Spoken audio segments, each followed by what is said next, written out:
Well, hey guys, good Sunday morning. It is Brent Abel, webtennis.com.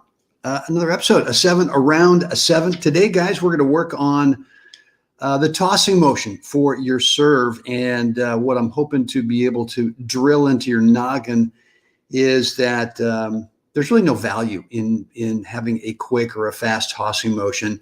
And in fact, you want to really slow it down. And what I want to show you today is obviously what I'm talking about, but we're going to dig more into the tossing motion as well, because I think too many players think of it only as, well, I got to improve my tossing motion so that I get to toss where I want it. Well, that's obviously one reason, but the second one is just as important as well, and we're going to dig into that. Before we get into that, yesterday we talked about the 0 to 4 stat category that if you win that category in your matches, in your singles matches, and you know, we really focused more on singles yesterday than doubles, but it still applies in doubles as well. And got some interesting feedback from some players that just don't believe that stat. And so all I can tell you is that if you look at the pros, it definitely applies with the pros, even though what we see with someone like Rafa on red clay is the points seem to go on. And those are more highlights than anything else, but the stats still apply. And the same trickles down to us as well. I mean, I've charted my own, a couple of my own matches, and it holds true. If I win that point that is 4 shots or less, if I win that point and I win that category, I win the match. So I don't want you to think about it in terms of a shot tolerance, that if you can get to 4 and you keep going, you're going to win the match. Maybe I did not explain that well. And look, the reality is that the category of 5 shots per point and higher are such a small stat in your matches that even if you lose that, no big, right? No big. So the whole message yesterday was to get back to, let's make sure that we're not just practicing cross-court forehands and cross-court backhands, because the reality of your singles matches are most points are not played with these heavy, long cross-court points. Most points are played and are determined by, number one, the quality of your first serve. Not that it got to be an ace, not that it's got to come back, but number one, the quality and the consistency. You got a high first serve percentage, number one. Number two, that you've got a good return to serve, right? And again, don't have to hit a winner off it, but you've got to, at worst, keep the point neutral. So according to Craig O'Shaughnessy, the practice court needs to be focused on that, the serve and the return. There was also a comment yesterday about that, well, this doesn't, I'm a 4-5, this guy was saying, I'm a 4-5 and I play frequently against 5-0s, and this doesn't hold water at all. My rally ball just kind of feeds them. And look, the reality is there's a big difference between a true 4-5 and a true 5-0. That's a big gap. And a true 4-5 rally ball doesn't do much damage to a true 5-0 player over there. So that's not the comparison that you're looking for, because the comment was, I got to go for more. And if you're going to take more risks, then you're going to lose that category instantly, right? So look, I get it, where if you're a 4-5 and you want to play up to the 5-0 guys over there from time to time, outstanding. But make sure what you're working on is, again, go back to your serve, so that you're trying to work past a 4-5 serve, right? You're trying to actually up it to being more consistent, more at the body, maybe some more spin, whatever it is, but get a higher quality first serve, so you're not thrown in a steady diet of second serves where you're risking, right, where you're risking that first serve. And then in the return, great opportunity to simply raise the level of your target above the top of the net, so that even if you're not heavy spin like a 5-0 or pace like a 5-0, at least it's landing deep back there, right? Because if it's landing short, I get it. It's going to be a problem. So I wouldn't look at playing against the 5-0s in terms of thinking, well, I got to go riskier. It's not going to improve your game. It's not. So anyway, hope that makes sense, guys. So today I want to talk about the tossing motion, and I got this from Mr. Stowe. And once he put in, and once he got inside my head about that. In fact, let me do this. I want to bring up a video here for you. Here we go, right there. Okay, so couple things. I used to, I think I've mentioned this to you before, but I used to have this tossing motion where not only was it too fast, but it was abbreviated, as I would get right about in here and everything would stop. This shoulder would stop.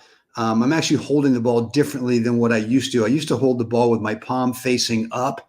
And what that really enabled my fingers and my wrist and my elbow to do was to get involved, where there was kind of a flick of the fingers or a flick of the wrist to get the ball up.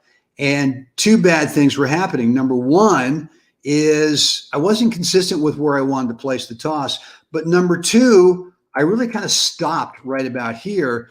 And I never finished the tossing motion, which would put me into, there's the finish of the toss, right? With the arm pointing up, so that you get into the upswing position for your serve, right? If you don't get this front shoulder up, then you never get that ability to really swing up through the ball and create, even if it's a semi-flat, we never can hit a totally flat serve, but a semi-flat serve, you still need some spin, right?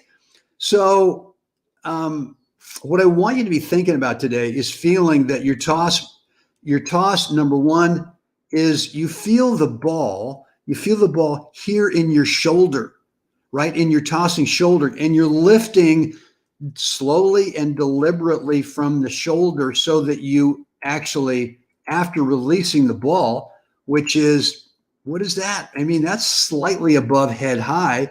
Once you release it, that you don't slow down or stop the tossing motion. You still have a ways to go to get into the finished position of the tossing motion so that you get an opportunity now to be able to swing up into the ball, right? So that's the message for today. I want you to feel how slow and deliberate can you make this in here, that once you come down here. And again, this part of the tossing motion is, it's personal. You can start wherever you want, really. I just like the feeling of starting here and the hands coming down and getting me into the start of a rhythm.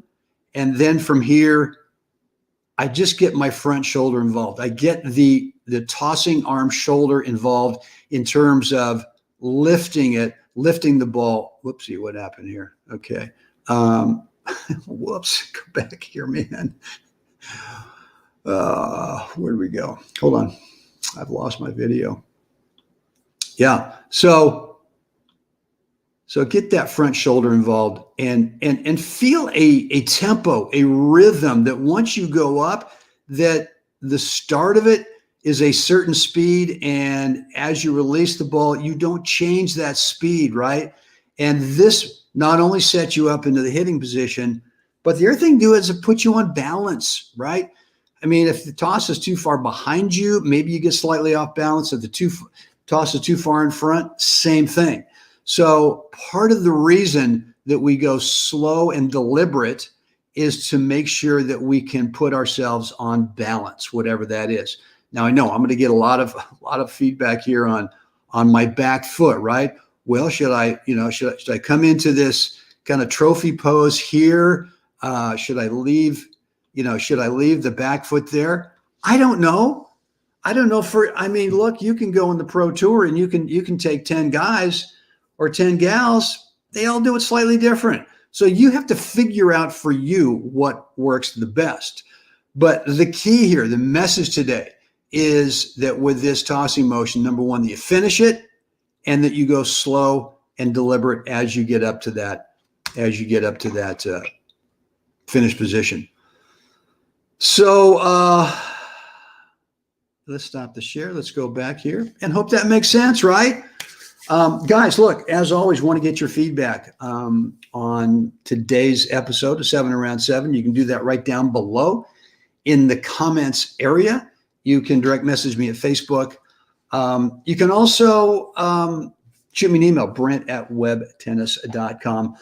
Look, I love to read your stuff. I love to see your questions. I promise to respond, as I say every day. It does take me a little while sometimes, just depending on the number of emails that I get, which are pretty substantial every day. So it might take me a day or two to get back to you. James, good morning. Tough Lefty, the great James Mackey. And Chris, what do you do about nerves? If you're talking about the serve, Chris, for me, I mean, nerves are all about, can I put myself in as many competitive situations as possible? I mean, I used to have some severe nerves when I started playing tournaments back in the 70s. And I mean, I've told this story before about, I used to practice with this one guy frequently at the Berkeley Tennis Club, and we were about even. He was a little bit better, but we would split sets often, and occasionally I'd win that third set. But and then one day he came back and it was like a Monday, and he'd come back from a tournament he'd played that weekend, and he just said, "Hey, look, they're great. You got to go try these tournaments." And I said, "All right." So I found a tournament out in Walnut Creek in Northern California, entered it, and it was a B. Back then we didn't have NTRP, we had A, B, C, D. It was a B tournament, and so I entered the tournament, and lo and behold, who do I get first round? But this same guy that I practice with all the time, right? So I go out there, and you talk about nerves. I was so tight. I was so nervous. I could barely breathe. I could barely hold the racket. I lost love to this guy who I played really close in practice, right? And I was just mortified. I mean, embarrassed. And there was one point in the match where we were changing sides, and he kind of looked at me and said, "Hey, man, what's going on?" I mean, I couldn't hit a ball in the court. So I just kind of, went home that day and decided, you got to figure this thing out. This is crazy. And so the only thing I could figure out at the time was, well, I guess I've got to desensitize myself to the nerves by, let's play as many tournaments as we can possibly get into in a really short, condensed period of time. And that's what I did. I just got the calendar out and worked it into my schedule and went out and played as many tournaments as possible. And I still had nerves, and, but eventually I started to realize that I'm probably going to be a little bit nervous before every match anyway, but at least I'll work my way through it, because I've sort of desensitized myself to this thing. So, Chris, I would tell you, the only way for me, you can read about it, you can listen to videos and audios, and you can read books about, how to break through the nerves. That's maybe a great start. But I think personally, all of us have got this unique, let's call it baggage, that we bring to the game of tennis. And for some of us, it's just going to take longer. For others, it's going to take a deeper dive in terms of, a self-exploration of what's going on there. And I would tell you that the more you put yourself into competitive situations, could be tournaments, could be leagues, which are, the results are made public. That's got a little pressure on it. Or maybe it's just something as simple as you go to your tennis facility, and on that day you say to your opponent, "Hey, let's today make our result of the match public. Let's put it up in the blackboard. Let's put it up on the bulletin board there inside the clubhouse." And that's got a little tension right there. The more you do that, the more you're going to break through those nerves and start to settle down. The other thing for me is that when I'm going to go play a match, tournament match, a league match, I need to have a really good warm-up. And the warm-up for me is getting out probably 60 minutes before the time of the match. And, sometimes in tournaments, that's a little bit tough because there aren't any courts available. So I've got to go off site and hunt down a tennis court somewhere and find somebody who wants to do the same thing. And I don't need to work on my game. I don't need to work on my forehand. I don't need to work on anything.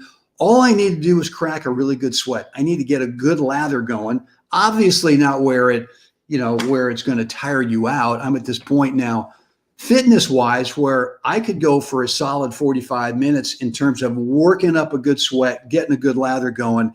And then, and then being able to go out in the court 15 minutes later, sure, go change the shirt or whatever, put on a clean, dry shirt and get ready to go.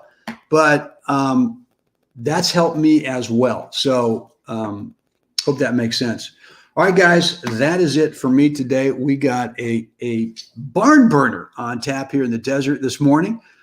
Going to hit, I think, 90, 89 or 90 today here in the desert, California desert. Looking forward to that.